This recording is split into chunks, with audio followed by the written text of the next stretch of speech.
So what makes a regime count as a democracy? My guess is that most of you would say elections. Thinking of a scene like this, the inspiring moment when Nelson Mandela in 1994 cast a ballot for the very first time. The Gresham College lecture that you're listening to right now is giving you knowledge and insight from one of the world's leading academic experts. Making it takes a lot of time, but because we want to encourage a love of learning, we think it's well worth it. We never make you pay for lectures, although donations are needed. All we ask in return is this: send a link to this lecture to someone you think would benefit, and if you haven't already, click the follow or subscribe button from wherever you're listening right now. Now, let's get back to the lecture.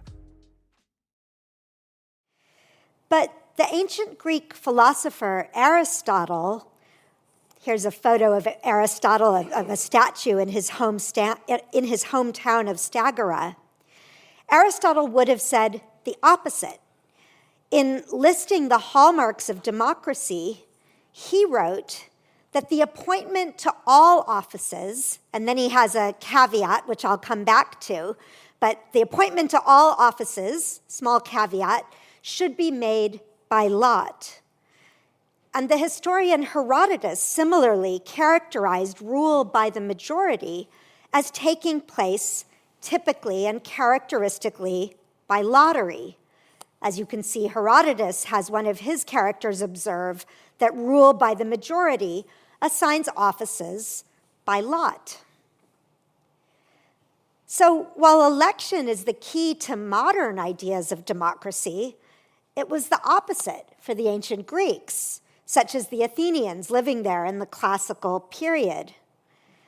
They saw elections as inherently tending to be oligarchic and aristocratic, as the scholar Barnard has emphasized. After all, elections are a way of saying that for some purposes, some people are better than others. Now, that doesn't mean that ancient democrats never used elections at all. The ancient Athenians actually did elect about a 1/12 of their annual office holders. So they elected all of their military leaders and eventually their top financial officials as well. So you can see that exception explained in the caveat in the first quotation here from Aristotle. Because Aristotle says precisely that's what's characteristic of democracy is the appointment to all offices or to all but those that require experience and skill, that such appointment should be made by lot. So that's the caveat that the Greeks thought that military offices and the high financial offices required experience and skill, and so the Athenians actually did elect people to hold those positions. And an anonymous ancient Greek author caustically commented on the same point. This is a text by someone whom scholars have come to call pseudo-Xenophon, because this text was preserved in the corpus of Xenophon's writings. Nowadays, we tend to refer to him or her, we don't know, as the old oligarch. And we think that this is a person, probably an Athenian, commenting on Athenian democratic politics, but from an oligarchic perspective. And so this person comments that the people, speaking of the Athenian people and referring especially to the common people in Athens, the people don't think they should be given access by lot to positions of general or cavalry commander, again, those military offices that I mentioned. For the people know that it is more beneficial for them not to hold these offices, not to be selected by lot into those offices, but to let the most capable men hold them. And again, the most capable men in this case then would have been ex hypothesi chosen by election. So the ancient democracies, like Athens, could and did use elections as tools for certain purposes. Nevertheless, they understood lottery to be the method that was more inherently democratic. Lottery is what better captured the spirit and values of democracy as they understood it.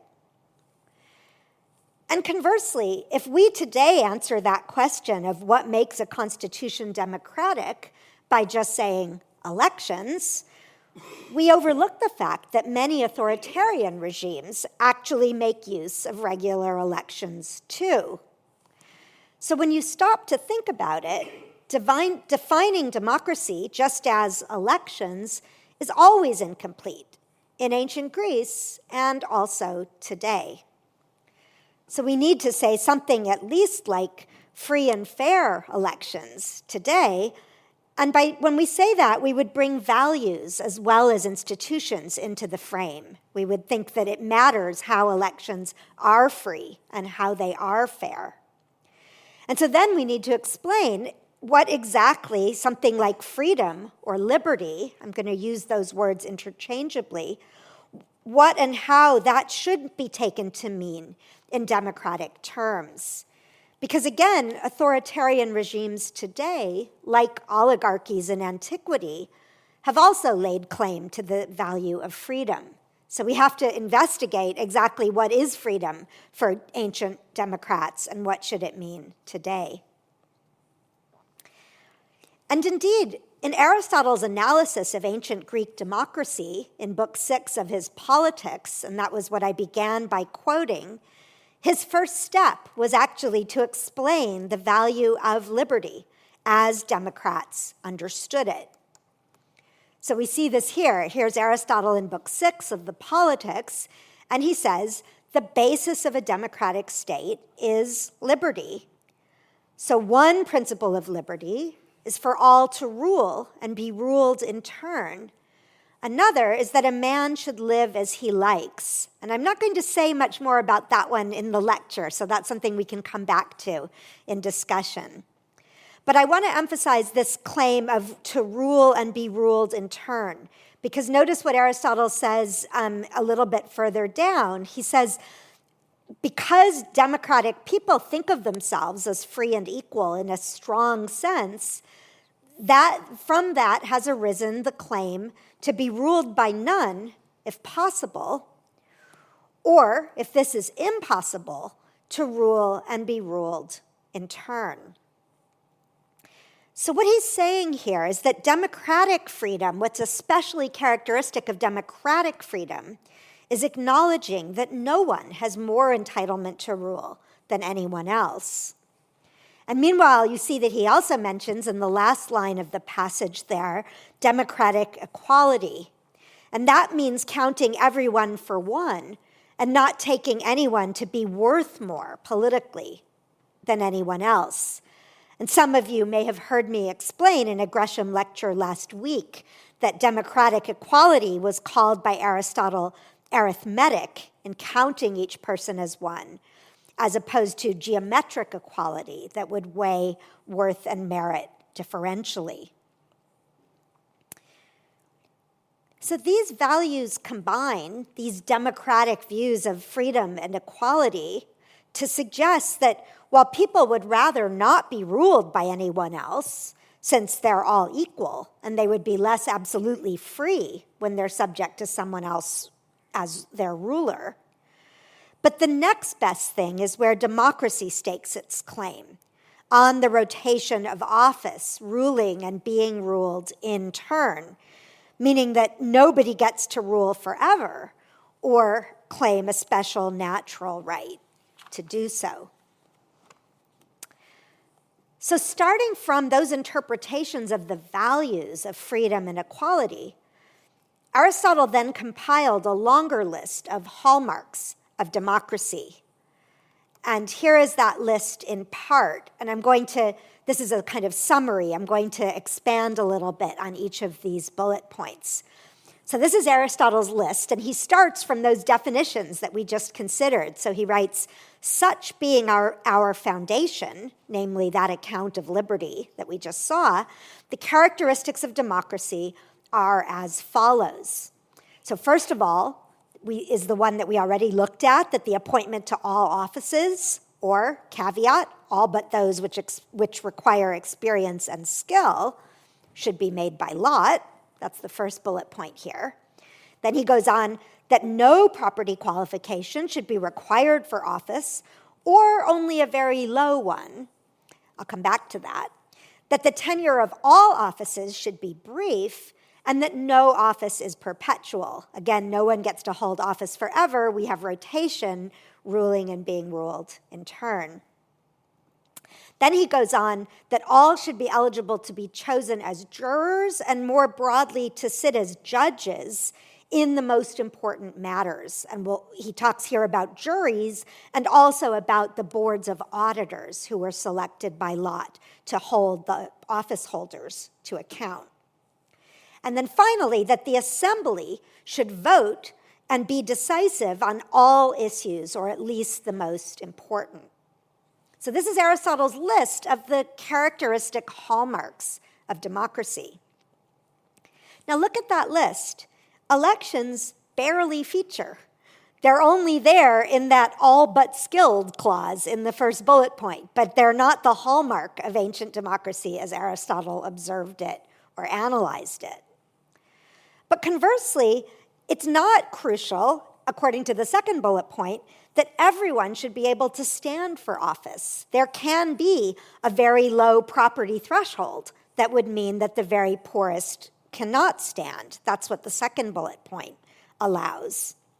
What's really most important is that the offices rotate, no office is perpetual. And here we have a frieze. The second figure from the right is an Athenian office holder, an archon, who's being handed something by the child who's at the far right. So no office is perpetual. The archontes only served for a single year, and all the Athenian offices were held to terms of 1 year. Also, that there are popular judges who decide on lawsuits, and here we see one of the pebbles that was used in order to allocate jurors to cases.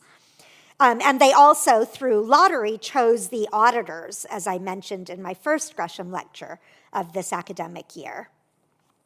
And that everyone, all male citizens, should be able to vote in an assembly. And this is where the assembly in Athens met, on the hill of the Pnyx. So it's striking that, on the one hand, election isn't the sign of democracy for Aristotle or the Greeks that he's observing, but even the choice between election and lottery was not really so significant as a matter of practice. Lottery was more democratic, but they could still use election for some purposes. What was really important was that both were means of choosing office holders who held powers of decision for a short term, and that their actions, as well as key state policies and most court cases, were decisively controlled by the rest of the citizen body.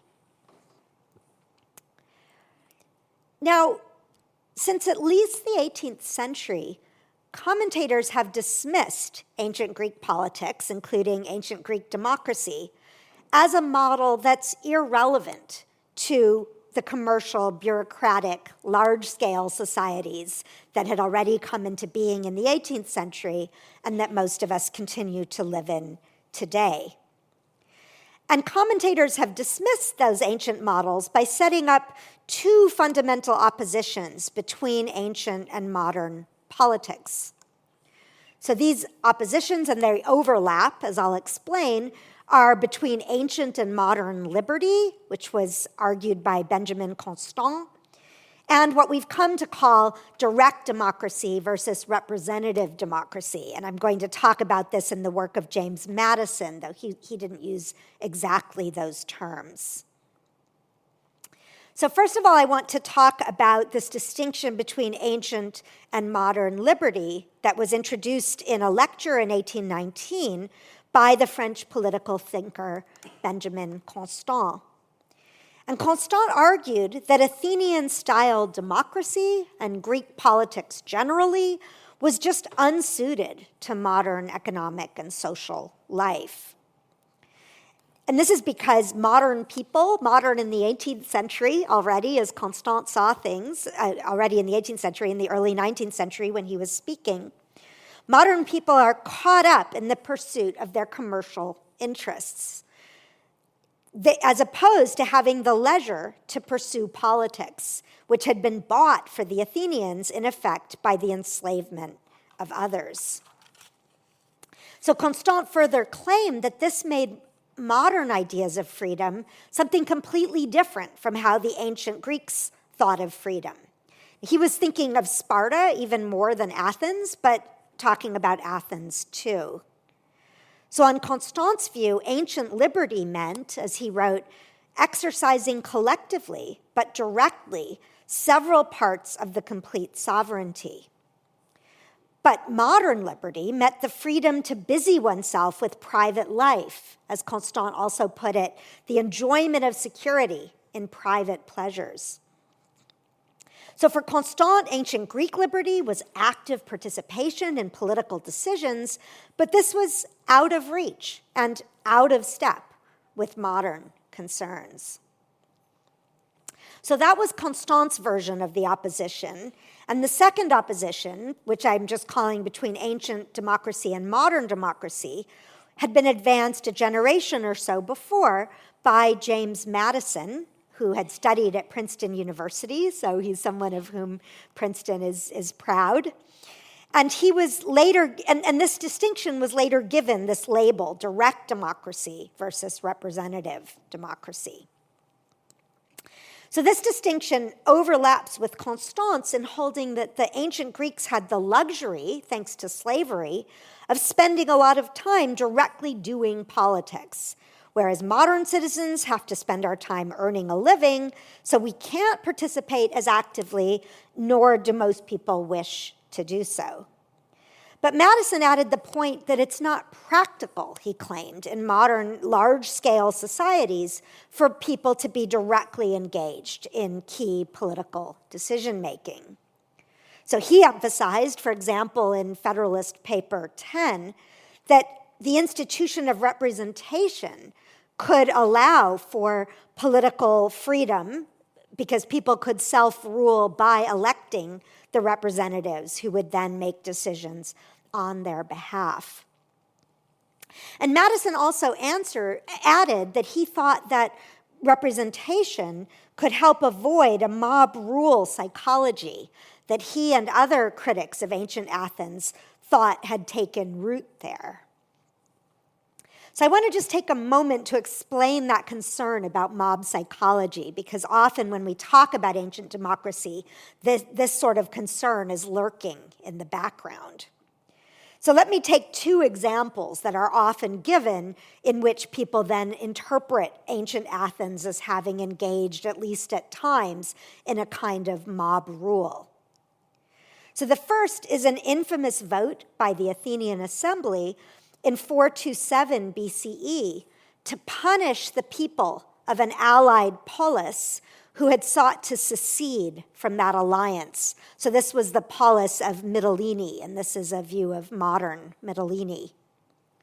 So the Athenian Assembly voted to impose a draconian punishment on the Mytileneans, to kill all of the men of the polis and enslave the women and children. But the very next day, the Athenian Assembly reconvened, and it decided to reverse that decision. And that led to a desperate rush to send out a faster ship to try to get the message there in time. We read about this in Thucydides, and fortunately, the second ship arrived just in time. Now, the Athenians thought better of that initial draconian impulse, but the drastic reversal of these two votes, only a day apart, has led many observers to argue that ancient Athenian decision-making was inherently impulsive, vulnerable to whim, and so deeply flawed. And similarly, many commentators have been highly critical of a different decision a generation later, in 399, made not by the assembly, but by a popular jury, to convict Socrates of impiety and corrupting the youth, and to sentence him to death by drinking poison in the form of hemlock, as we see here.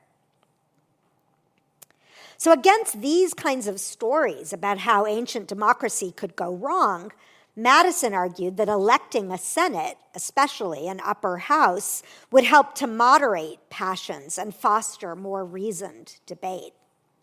So in my next Gresham lecture, I'm going to zero in further on this question of the relationship of democracy to knowledge.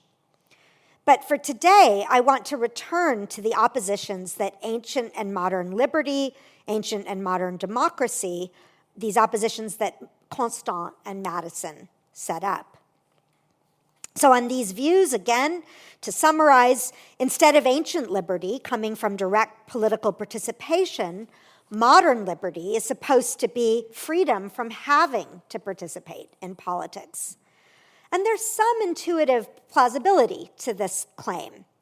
So think of the way that many people today try to find a way out of jury service if they've been randomly called. Many people try to find ways to not actually have to serve, to give excuses to not serve, as opposed to the Athenians who tended to flock to the courts, eager to make themselves important by serving. And in one of Aristophanes' comedies, The Wasps, he mocks an elderly man named Philocleon as what he calls a phileliastes. And one person has translated that as, quote, a jury service addict. So the ancient Greeks were jury service addicts. We tend to be jury service averse. I hope I'm not speaking for anyone in this room, but I've observed this with unnamed colleagues and friends. But must we accept the terms of these stark oppositions? So rather than put ancient and modern liberty, ancient and modern democracy in these two opposed buckets, I think we can gain more insight by comparing distinct powers of decision and control that we find in both systems. Indeed, the Athenian political leader Pericles, pictured here, emphasized that the Athenian majority were the ones who, quote, decide what is to be done. So I want to really emphasize this role of deciding. And so if democratic freedom is a way of exercising decision and control, sometimes that's done directly, other times at a distance or through a representative, sometimes as an office holder or an assembly member, other times by getting to control others as a member of a board of auditors or as a juror getting to decide a lawsuit. So in my view, ancient and modern democracies are more like two different mosaics with different concentrations of stones in different places, not so much like two utterly different art forms altogether, which is, I think, the picture that we get from Madison and Constant. So they share this idea that all should sit in judgment, all should get to decide, even though they can implement that idea in different ways. And so in the final part of the lecture, I'll explore how the stones might be rearranged in the modern mosaic to capture some of the spirit of the ancient one a bit better. But before that, my next step will be to expand on ancient Greek Demokratia. So I'm going to step back for a few moments to explain its etymology as a term and how it emerged historically. And then I'll come back to talk about ways that we might try to integrate some elements of Demokratia into modern democracy. So let's actually look at the terms that the Greeks used for different kinds of constitutions in order to see what was different about Demokratia as they understood it. So here are three canonical types of Greek constitutions. And you can see, or perhaps if the type is too small, I will explain, that two of them, the first two, are both formed from the same root. So monarchia means a sole or unique, a single ruler or office holder. So monarchia is formed from the root arche, which means rule or office. And oligarchia is formed from the root for a few people and the same root for rule or office. So both of these are straightforward.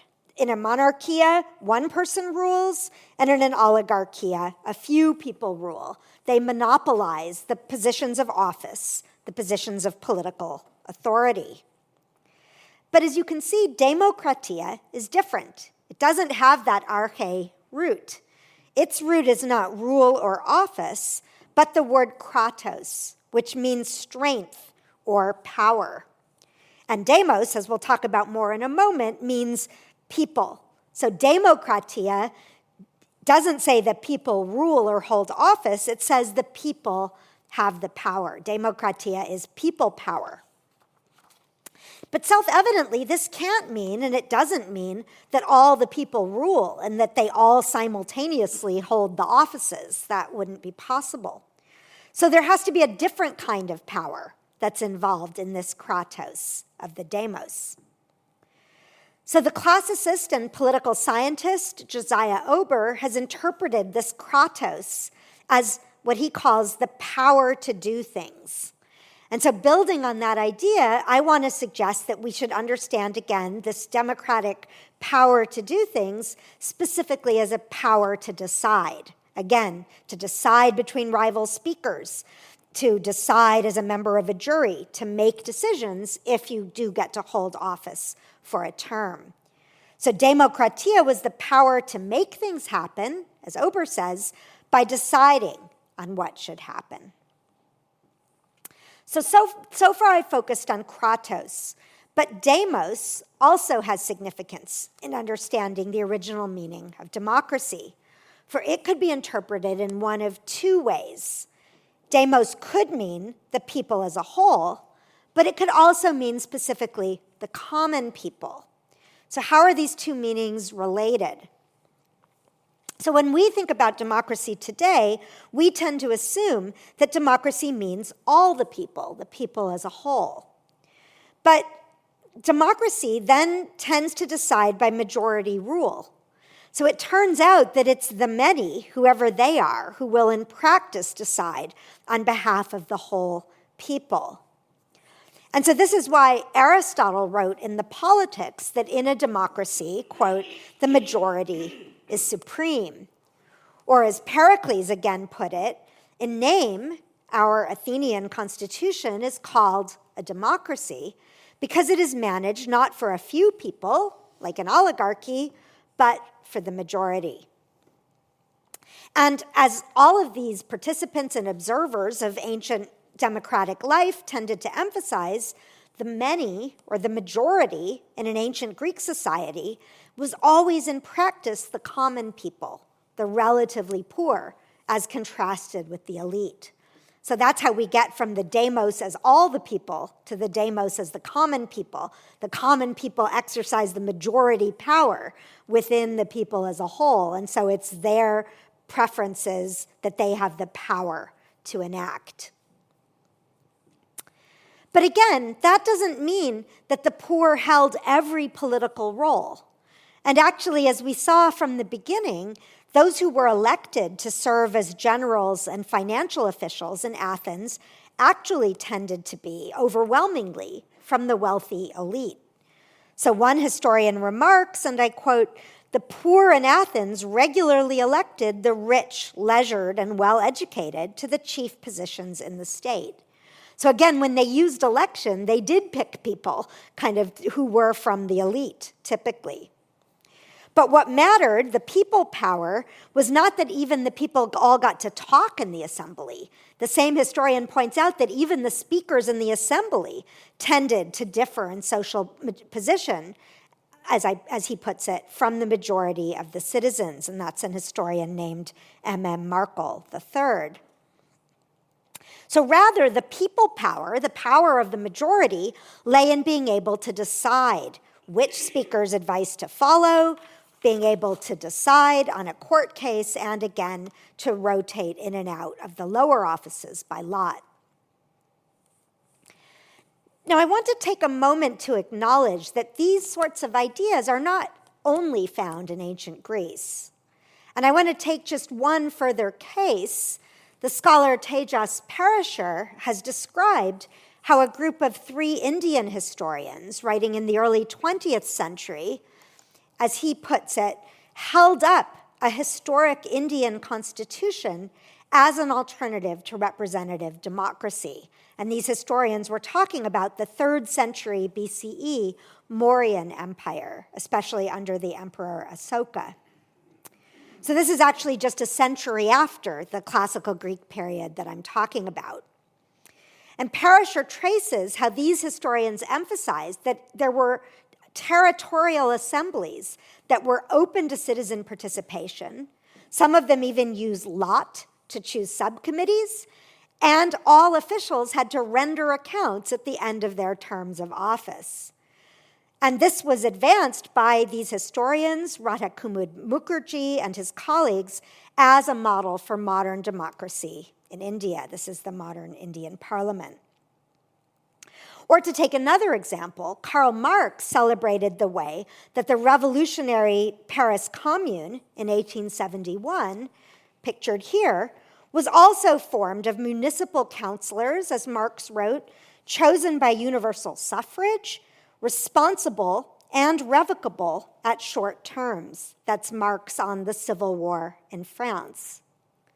So in highlighting ancient Greek models of democracy, I really want to highlight these ideas of rotation, of lottery, of accountability that actually I think have a much wider purchase and come to us from many different traditions. And again, that might encourage us in thinking that we can recover them in important ways today. So how did democracy come into being in Athens and in other Greek city-states? And this is the penultimate part of the lecture before we turn to lessons for today. So it wasn't an all or nothing affair, and it's actually surprisingly difficult to pinpoint a single date. There's not one date that we can say that all historians would agree that's the date that Athens became a democracy. And this is because there were so many different values and institutions that had to emerge and coalesce before something that we recognize as Demokratia took full shape. So Athens was a polis. It was one of about 1,000 different polis communities in ancient Greece. We often call it, as a polis, a city-state, and we can see it here, looking up at the Parthenon. As the historian Mogens Herman Hansen has suggested, perhaps we should translate polis instead as a citizen state, because what was really important about it was the body of participating citizens. And a polis typically consisted of a single urban core, like this urban center of Athens, that was surrounded by an agricultural hinterland. And it would be typically populated by anywhere from a few thousand people up to 250,000 who inhabited Athens at its peak. And we think there were somewhere between 30 and 60,000 citizen men with full citizen privileges, again, at its peak in the time of Pericles. So here's just a brief timeline, and I'm going to talk about some of the moments in this timeline in more detail. Some of you heard me talk 2 lectures ago about Solon, the Athenian lawgiver in the early 6th century, who laid the foundations for Athenian democracy. Then we have the 5th century, and many people put an end to the classical period, at least, of Athenian democracy in the late 4th century, in 322 BCE. But so what happened in Athens to democratize it in the course of this period? So here we can draw on an amazing text. I've here ascribed it to Aristotle. It may actually have been by his students. It's called the Constitution of Athens, or the Constitution of the Athenians. And it was long thought completely lost until a large part of it was discovered in 1891 on a papyrus in the British Museum. And this was one of a huge number of constitutions that Aristotle's circle wrote, and all the rest of them were lost, except for this one part that we have of the one about Athens. And what's really interesting in this document is that it highlights the moments that it thinks were democratizing moments in that whole history that we just looked at. And so I want to highlight a few of those points. So, first of all, the Constitution of Athens says, well, Solon had certain features that acted in democratizing the Constitution. Again, it's kind of anachronistic. Solon didn't use the word Demokratia. That's a 5th century word. But looking back, Aristotle and his students thought Solon had done these actions that had led to the institution of democracy. And here I'm going to highlight especially the right of appeal to the dikasterion, the popular court. And we'll come back in a moment to why that's so. But then there's this other interesting moment, Cleisthenes. So you may have noticed on the previous slide, Cleisthenes comes to power in 508 to 507 in a popular revolution against a family of tyrants that had ruled Athens then for a couple of generations. And what Cleisthenes did was to reorganize the tribes. And again, this text says these changes made the Constitution much more democratic than it had been under Solon. And Pericles, it makes the state still more democratic. And one way that Pericles did that was to introduce pay, again, for those who were serving in the popular courts. So this is another version of Aristotle's game, right? What are the characteristics of democracy? Why are these the characteristics that help to make Athens more democratic? So again, we see, especially under Solon, the third bullet point under Solon, the importance of the people controlling the courts, because it's the right to vote in the courts, to be decisive in the courts, that gives them the power to control the Constitution. We can also translate that to be sovereign in the Constitution. This is because a jury has the ultimate power over each individual person's fate who's on trial. Right, so the jury's power to decide on the fate of each person is the ultimate case of democracy, as all ruling over each. Now, you might think that in this story, Cleisthenes' role is a little bit strange, right? We don't usually think of reorganizing tribes as a key feature of democracy. Again, if I'd asked you at the beginning, what makes democracy? Many of you would have said elections. I don't think anybody would have said reorganizing the tribes.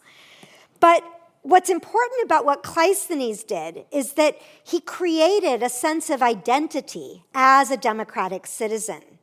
So he replaced the sort of archaic tribal affiliations, which put people at odds with one another, with these tribes that were made to give you a new identity as a democratic citizen. And each tribe consisted of a grouping of localities, local demes, that then populated each tribe with representative political concerns. And the demes became so important that each Athenian would introduce themselves according to their father's name and their deme membership. So Socrates would have introduced himself as Socrates, son of Sophroniscus, from the deme of Allopike. So Cleisthenes' role here reminds us that democracy will only work if people see it as central to their identities and their concerns. So how does this potted history bear on the comparison and contrast between ancient and modern democracy? Well, it offers many points we might want to discuss, but in one way it brings us back to where we began, because it highlights the significance, again, of lottery. So the courts, again, were chosen by lottery, and we see that both under Solon and under Pericles, this role of the jurors chosen by lot is crucial in having made the Constitution more democratic. And again, that's because elections restrict the opportunity to exercise decision and control, but lotteries open it up. And so now in the conclusion to this lecture, I want to explore some ways in which lotteries might help us to introduce wider opportunities for decision-making and popular control. And so they might help us to channel a bit of the spirit of ancient Demokratia into the mosaic of modern democracy. So, of course, we already use lottery today. We use it for jury selection, just as the Athenians did. And indeed, the great historian of ancient Greece, George Grote, pointed that out in the 19th century, challenging his contemporaries who tended to just dismiss Athenian lotteries as sort of archaic and behind the times. Grote said, well, we use lottery too in the case of juries. So modern political scientists have suggested, why not extend lottery further? We could extend it to choosing office holders, to making public policy decisions, and even to auditing official performance. So in the case of choosing office holders, right, we might, for example, use lottery to select candidates for primaries or for shortlists. We might use it to select municipal officials or to rotate presiding roles in parliamentary institutions. The Athenians rotated their equivalent to the Speaker of the House among lottery-chosen participants from the 10 tribes.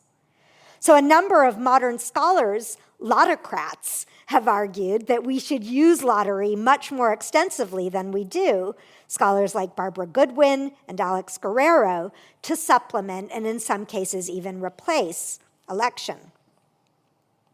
Now, we can also use lottery to choose bodies of citizens who can vote on public policy questions. And this is again akin to the Athenian council that was chosen by lot and managed key policy decisions. And there have been a number of movements and experiments with what people call citizens' juries. I think they're better called citizens' assemblies, because in this case, they're not juries, they're really assemblies. Sometimes political scientists call them deliberative mini-publics. So these have been championed by James Fishkin, Hélène Landemore, and others to try to bring lotteries into modern policy decision-making. Now, in many cases, these include an extensive period of study and education for the people chosen by lottery to serve on these bodies before they vote on what policy suggestions they would recommend. And often their votes are merely advisory, so they might put a proposal forward and then it has to be enacted by a legislature or a full citizen referendum. So, for example, citizens' assemblies of different kinds were used very successfully in Ireland to prepare the referenda on marriage equality in 2015 and on abortion in 2018. So these were a kind of example, not of full Demokratia, but of channeling the power of lottery in a new way. But there's been much less experiment today with democratic lottery-chosen auditors, which I've argued today and in my previous lectures was really an essential part of ancient democracy and ancient constitutionalism more broadly.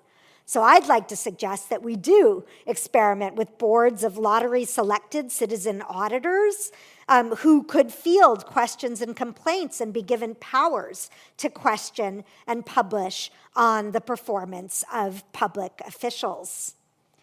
That would help to capture the underlying democratic characteristic that Athenagoras, who was a democratic leader in ancient Syracuse, is said to have asserted. This is an image of ancient lottery. This is how they assigned the jurors to different cases. But Athenagoras asserted that the best judges of what they hear are the many. So again, the power of the majority, the power of lottery, we can channel that further. So in drawing this conclusion, I'm inspired by the political thinker C.L.R. James, pictured here, who likewise turned back to the Athenian model as an inspiration for contemporary democracy in his native Trinidad and as an inspiration more generally. And he did this especially in his 1956 essay called "Every Cook Can Govern." Now, James did describe Athens as a direct democracy, but he thought that it was relevant to modern politics from the standpoint of what he called history as a living thing. And I want to conclude with his words.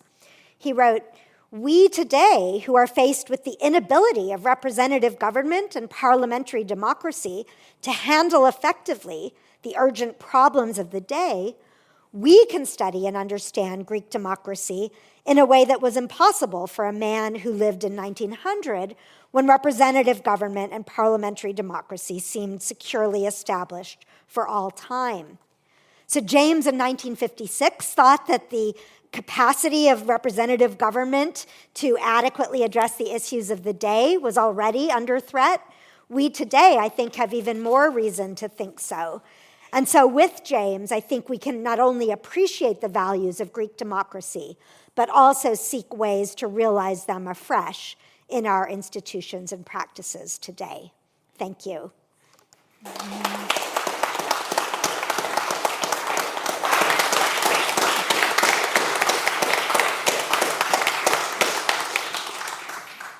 Thank you, Melissa, for yet another triumph. It's lovely to hear you.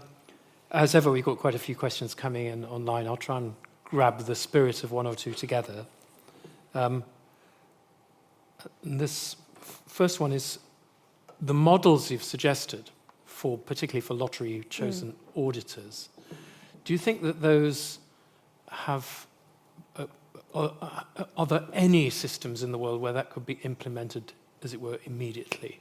So the person here is talking about different, it doesn't apply in different countries which we call democratic.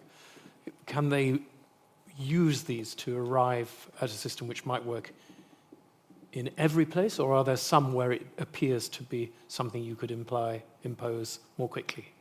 Yeah, I mean, I think that's an interesting question. I think it's always easier in some ways to experiment at the more local level. So again, it might be something that one can introduce locally and then bring it up nationally. It's going to work better in places where you have reasonably free press so that people will be able to have issues brought to their attention that the auditors can then further investigate, and where the auditors can also publish their conclusions and have their conclusions kind of hold sway with the electorate. So I think those would be cases where we would want to look at, which sorts of places would be most hospitable. But I think, I hope that we can be bold and we can try things out. And, the purpose of this is to encourage political experimentation. It may not work everywhere, but that's not a reason not to try. So almost following on from that, do you have any theories as to why modern people will shy away from jury service when the Athenians did not? What is it that makes us hesitant? Yeah, I mean, I think that this is where Constant and Madison are observing something that is valid that we should take account of. So they would say, it literally costs people time away from work, and the jury pay that we have, that remember we saw was introduced in Athens by Pericles, but in those days it was an amount that was actually kind of meaningful, at least to the poor people who were receiving pay for each day that they sought on a jury. And again, Aristophanes portrays that in the Wasps. I think nowadays jury pay probably hasn't kept pace with at least many people's salaries, and so they feel that they're going to really be shortchanged. It's also true that Athenian trials were much more limited in the time that they could spend. It would be concluded in a single day. And so, the difficulty of having to serve on trials that can go on for weeks or months when you don't know how long that service will be is also very difficult, of course, for people who have carrying responsibilities and other kinds of responsibilities. So I don't mean to minimize those difficulties, but again, actually by articulating them that way, maybe then we can see some other pointers for things that we might change. Maybe we need to increase jury pay, and maybe we need to look for ways of limiting trials. Now, of course, that might introduce further difficulties. We don't want to shortchange people's opportunity as defendants for justice. But again, there might be ways that we can overall seek to reframe the way that our institutions are operating. My question is whether you could have too much of a good thing. Mm-hmm. So you mentioned at the beginning of your talk about terms of office, and that led me to think about the US Congress with 2-year terms of office. You could barely settle in within 2 years. And here, only 4 or 5 years for a parliamentary term. Shouldn't we... What are your thoughts about duration, and what was the duration in ancient Greece? And what are your thoughts about a 10-year parliament? Thank you. Thank you. That's an excellent question. So this is actually interesting. So as I mentioned, the typical ancient Greek term of office was only a year. Now, some offices you could be reelected. So the generals, for example, in Athens could be reelected year after year. And again, that goes with the thought that they were elected because they were seeking people with experience and skill. And so it sort of made sense that you would allow them to go further. So in that sense, they kind of recognize the desideratum that you're talking about, that if you think experience and skill are what you're really looking for, then a sort of very limited term of office might undermine your ability to achieve that. But at the same time, I think there's still something very interesting in the idea of the more limited term. So remember Marx on the Paris Commune, these very short terms, because again, it leads to more ruling and being ruled in turn. It brings in fresh blood. It stops people from developing a kind of mentality of being part of a political elite. So I think there are actually real trade-offs here. And again, I would say, I think the important point is we should identify the values that we think that different institutional arrangements can achieve, and then again, we should experiment with them. But I don't think, again, there's any perfectly democratic way to do it. If you do it one way, you'll satisfy some values, but maybe sacrifice others, and vice versa. So we should just be more aware, perhaps, of the values that are always at stake when we set up institutions and make those choices. Of course, we've been experimenting with having prime ministers for just 4 weeks or so. So question at the front here. Yes, Peter. Thank you. Thank you so much, Melissa. I'd like to ask you a bit more about this power of decision. In a jury, the assumption is that if the jury selection is fair, it's not biased, say, towards race or gender or something, that people would be kind of interchangeable, and that in principle, any reasonable jury would arrive at the same decision, partly because the terms of the decision are set in advance by the law. And in the case of democracy, though, you mentioned that case where the Athenians decide literally one thing one day and then reverse their decision the next day. And what is it that holds the decision, that binds it in some way, I suppose? What is it, how can we be confident that when you choose people by lot, say, that will arrive broadly at the same kinds of decisions, that someone isn't, put in for their year and suddenly does everything upside down, compared to the previous year? What is it that gives it a certain kind of stability, if it isn't, in the end, something like the class purpose of the poor, in fact, that the whole thing really makes sense as a way of empowering the poor, because the poor have a kind of convergent interest. That might have been why someone like C.L.R. James was invested in it. Yeah, thank you very much. It's an excellent question. I think for the Athenians, I think something like that is probably the right answer, that they're assuming that, there's a general sort of set of interests and preferences that people who share a certain class position, and I've been emphasizing this class difference between the poor and the rich throughout these lectures because it's so salient in the Greek texts. I think that they do think that there are kind of generally common interests that are likely to be shared. And I am going to talk about this a bit more next time. Again, Josiah Ober has emphasized also, though, that by serving in these offices or on a jury chosen by lot, people gained experience even through the process of being in those roles. And again, that might help address the previous question, because it's not that you only have the experience and knowledge that you bring into the position. You also have the experience and knowledge that you gain by being in the position. And again, they often would have boards that had representatives of members of the different tribes. And so therefore, you would be with people that you hadn't otherwise interacted with. You would be able to kind of gain knowledge from people who were from different parts of the polis from yourself. So there were sort of some mechanisms that were built in that were trying to help people to form better decisions. But that's, again, something I really want to look at next time. It's a huge topic, whether ancient democracy fostered knowledge or ignorance, and how could it do that better. So my lecture next time will be on expertise. We'll look at Socrates and Aristotle, but I'm also going to talk about this question of the relationship of knowledge and democracy. I'll just take one more question from online, if I may, because I think it addresses something about scale and complexity. Yeah. Athens, for all its relative size, was in fact quite small. Yeah. So are the roots of democracy and the aims of globalism fundamentally irreconcilable? And I think you could argue, instead of using the term globalism, you could say the complexity of modern life. It's just too much going on for people to be able to be on top of.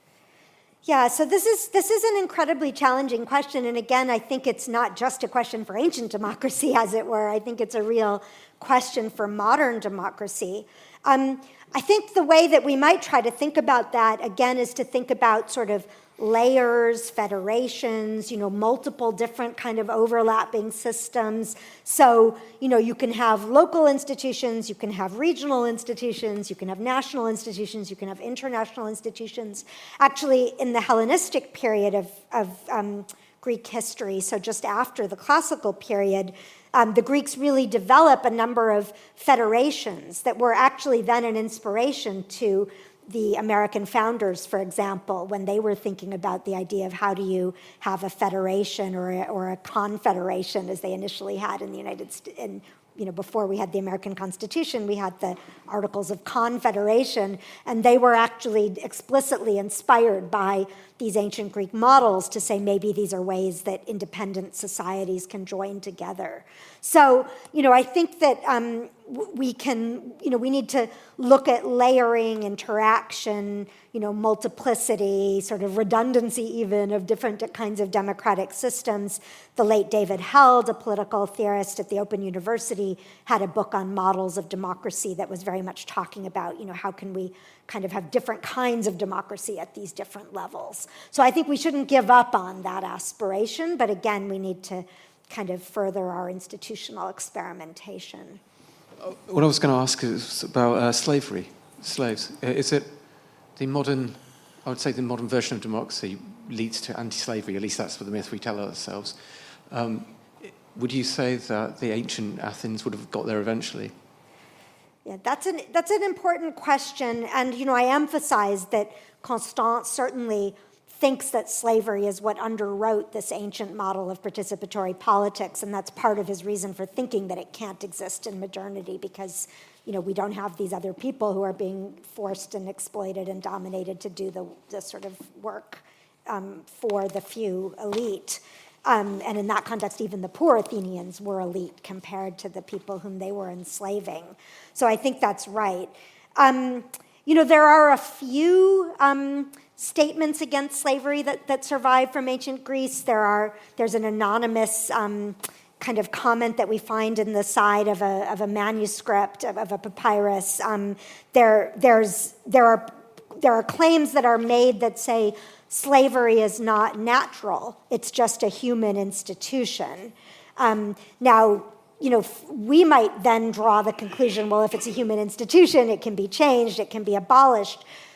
There's not much sign that ancient Greek thinkers or actors drew that conclusion, but by saying it's not natural, at least it was sort of, it opened the door to that thought.